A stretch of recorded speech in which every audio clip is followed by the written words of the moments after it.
আসসালামু আলাইকুম everyone, welcome back to another video with Shafin Ahmed. আজকের আপনাদের যে লেসনটা দেখা যাচ্ছে সেটা হলো যে আমরা অনেকেই আমাদের লাইফে অনেক ধরনের আমরা ইংরেজি বলার সময় অনেক কিছু আমরা এক্স্যাক্টলি না জানার কারণে অনেক ধরনের ভুল করছি ইংরেজি বলার সময়।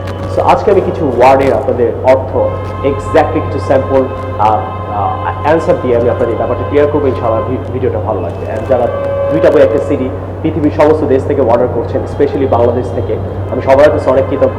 আর আপনারা শাফিনস সার্চ দিয়ে ভিডিও না দেখে আপনার গুগল অ্যাকাউন্ট করে এখনই চ্যানেলটা সাবস্ক্রাইব করে বেল বাটনে ক্লিক করেন, তাহলে আমি ভিডিও ক্লিক করার সাথে সাথে কিন্তু আপনি নোটিফিকেশন পাবেন। সো আর কথা না বলে আমরা এখনই শুরু করি। আর যারা বইটা এখনো অর্ডার করেনি অর্ডার করে ফেলে 0161551551 এই নাম্বারে। সো এখন আমি যে লেসনটা করাবো সেটা হলো পেজ নাম্বার। আমি বলেছিলাম যে পৃথিবীতে যতদিন বেঁচে থাকবো আমি আপনাদেরকে এই 2টা বই একটা সিডি ক্লাস করাবো। হয়তো আমাকে আরও 6 মাস থেকে 1 বছর করাতে হবে, এবং আমি গত 1 বছর ধরে করাচ্ছি। বই 2টা শেষই করতে পারছি না, আমরা ইনশাআল্লাহ করে ফেলবো। সো 81 নম্বর পেজে গেলে আপনি এখানে কিছু ওয়ার্ড পাবেন একদম এক্স্যাক্টলি। এই ওয়ার্ডগুলোর গ্রামাটিক্যাল টার্ম মিনিং কি এগুলো নিয়ে কথা বলবো না, আপনাদের মাথায় ঢুকবে না হয়তো। একদম ইজি, পানির মতো করে আমি বলাচ্ছি। No one, everyone, somebody. আপনি 81 নম্বর পেজে গেলে উপরে দেখবেন আছে। উপরে আমি একটা পোর্শন পড়াবো, এখান থেকে আপনাদের অনেক কিছু শেখার আছে, আপনি ফিল করবেন। যেমন দেখেন 81 নম্বর পেজে গেলে আপনি পাবেন no, none, everybody, somebody, someone, everyone, no one. এই ওয়ার্ডগুলো আসলে কিভাবে ইউজ করে আমি একটা এক্সাম্পল দিয়ে বলবো। মনে করেন এভরিবডি কিন্তু থার্ড পার্সন, এই ওয়ার্ডগুলো থার্ড পার্সন সিঙ্গুলার নাম্বার হিসেবে ইউজ হয়। এগুলোর সাথে ভার্ব কিন্তু সিঙ্গুলার বসে। একটা এক্সাম্পল দিই, যেমন I love you, she loves you, he loves you, father loves you, mother loves you. I love আর শি লাভস, আপনি বুঝতে পারছেন? ঠিক তেমনি এই ওয়ার্ডগুলোর সাথেও কিন্তু ভার্বের সাথে এস বাই এস হবে, অথবা ইজ হবে, অথবা হ্যাজ হবে। For example somebody loves you, কেউ আমাকে ভালোবাসে। somebody মানে কেউ, তাহলে কি হবে? somebody loves you। Third person singular number, আগে বলেছেন হি সি এর মতো। somebody is good, কেউ হয়তো ভালো। somebody has a car, কারো হয়তো গাড়ি আছে। ঠিক তেমনি পরের ওয়ার্ডটা দেখেন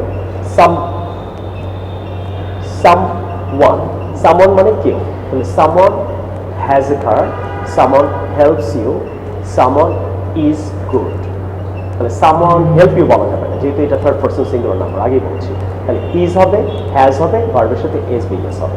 নেক্সট ওয়ার্ডটা দেখেন এভরিওয়ান ইজ গুড, সবাই ভালো। এভরিওয়ান মানে সবাই, তাহলে everyone is good, everyone has a car, everyone hate you নাকি, যেমন শি হেটস, তাহলে everyone hates, third person singular number, আগে বলছি এগুলো সব থার্ড পারসন সিঙ্গুলার নাম্বার। এবার নন অথবা নো ওয়ান, তাহলে নান, তো নো ওয়ান ইজ গুড, কেউ ভালো না। তাহলে নো ওয়ান হ্যাভ হবে না, হ্যাজ, যেহেতু third person singular number. No one মানে কেউ না। No one has a car, কারো গাড়ি নেই।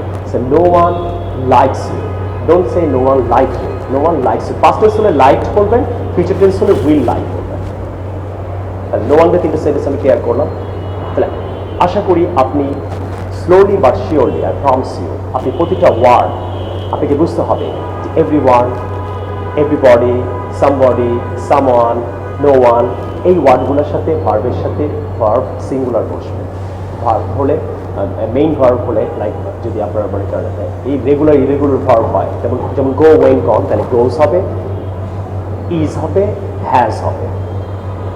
লাস্ট এক্সাম্পলগুলো আমি আবার ক্লিয়ার করছি। তাহলে কেউ আমাকে পছন্দ করে, তাহলে someone like me না, likes me। কেউ খারাপ, someone is bad, are bad। আর কারো হয়তো সমস্যা আছে, তাহলে someone has problem, have problem।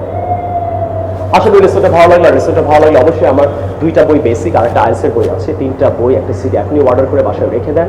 বই অর্ডার করলে কোনো ক্ষতি হবে না। আপনি হয়তো অনেক কোচিংয়ে গিয়ে গাড়ি ভাড়া খরচ করছেন, বই কিনছেন, কোর্স ফি দিচ্ছেন, আপনার সময় ব্যয় করে হয়তো আপনি শিখতে পারছেন, আর হয়তো আপনি শিখতে পারছেন না। যারা হয়তো পাচ্ছেন না এবং যারা শেখার সময় পাচ্ছেন না, আমাদের বাংলাদেশে এবং বিদেশে অনেক মানুষ, গ্রামের মানুষগুলো হয়তো টাকার কারণে পাচ্ছে না, শহরের মানুষগুলো হয়তো সময়ের কারণে পাচ্ছে না। আপনি ঘরে বসে যখন ইচ্ছা, গাড়িতে বসে হোক, ঘরে বসে হোক, রুমে বসে হোক, অফিসে বসে হোক, আপনি একবার ক্লিক করলে আমি আপনাকে পড়াবো। আপনি 1000 বার ক্লিক করে আমি 1000 বার পড়াবো। কিন্তু ক্লাসে গিয়ে হয়তো আপনি একবারই শিখবেন, 2বার হয়তো আপনি ক্লাসটা আর শিখতে পারবেন না। So I will see you in the new video some other time. Take care of yourself. আর বই 3টা এখনই অর্ডার করেন with the CD। আসসালামু আলাইকুম।